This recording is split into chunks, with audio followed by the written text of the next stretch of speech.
With local elections in the UK just weeks away, Prime Minister Keir Starmer facing new fallout over his disastrous decision to appoint a friend of Jeffrey Epstein as the British ambassador to Washington. Tonight, a top civil servant fired for his role in the appointment process, telling his side of the story. The very short answer is I don't fully understand the reasons that I'm in the position I am in. Starmer appointed Lord Peter Mandelson, seen here in the Oval Office, to be Britain's envoy to the US. But Mandelson was forced out last year after the extent of his friendship with the convicted sex offender was revealed in the Epstein files. And later, he was arrested in the UK on suspicion of sending Epstein sensitive government documents. Though he has not been charged, denies wrongdoing, and says he didn't know about Epstein's criminal activities. Now, it's emerged that Mandelson failed his security vetting, but was still allowed to take up the sensitive diplomatic post. Tell the House. For nearly 2.5 hours yesterday, Starmer was grilled about that in Parliament, saying he didn't know about Mandelson's vetting status until last week. Many members across the House will find these facts to be incredible.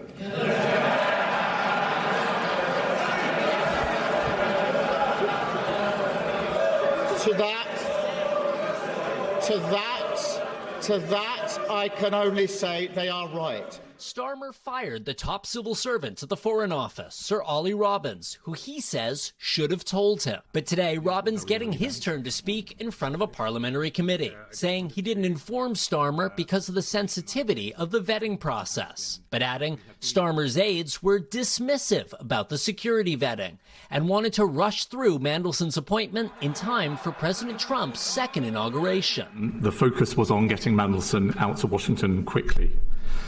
Despite this atmosphere, an atmosphere of pressure, the department completed developed vetting to the normal high standard. The Prime Minister's office denies Robbins' allegation it was dismissive, while President Trump weighing in on Truth Social overnight, saying Mandelson was a really bad pick, the latest in a series of jabs he's made at Starmer, who angered the president by not joining U.S. strikes on Iran. This is not Winston Churchill that we're dealing with. The crisis eroding Starmer's support even among lawmakers in his own party, who could force him from office next month if local election results are as bad as polls suggest. Another potential aftershock of the Epstein files earthquake, rippling across the Atlantic.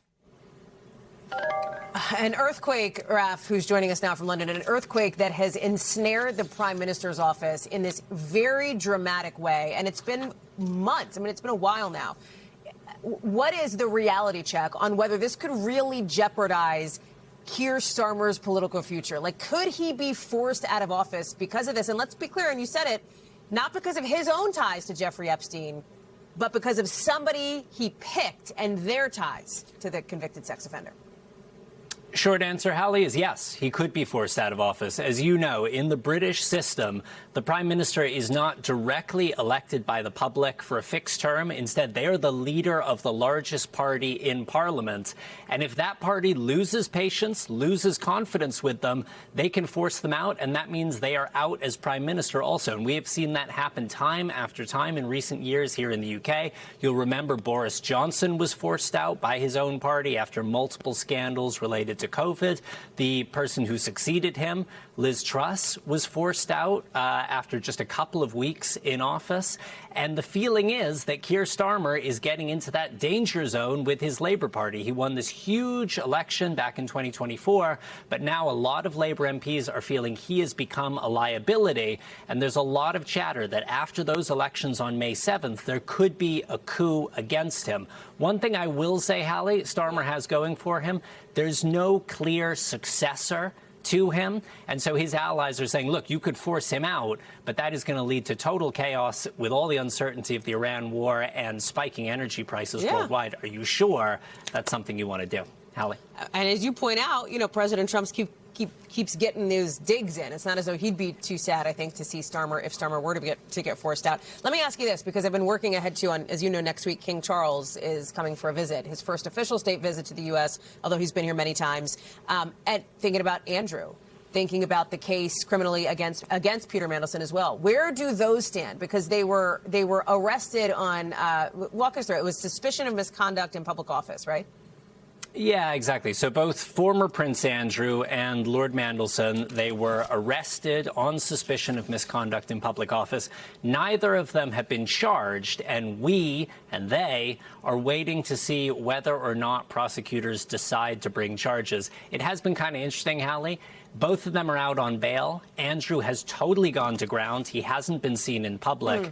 Mandelson every day goes out and walks his dog around Regent Park in central London, and the photographers are there waiting for him. And so they ask him questions every day about what he thinks about this scandal that his appointment has caused. He's not answering, but he's looking very, very uncomfortable. Hallie. Well, then why does he keep walking his dog in the same place past the same reporters? I think it's kind of a sign of defiance. It's hard to get into the mind of, you know, a lord who was ambassador, who got fired, who's also a friend of Jeffrey Epstein. Who knows?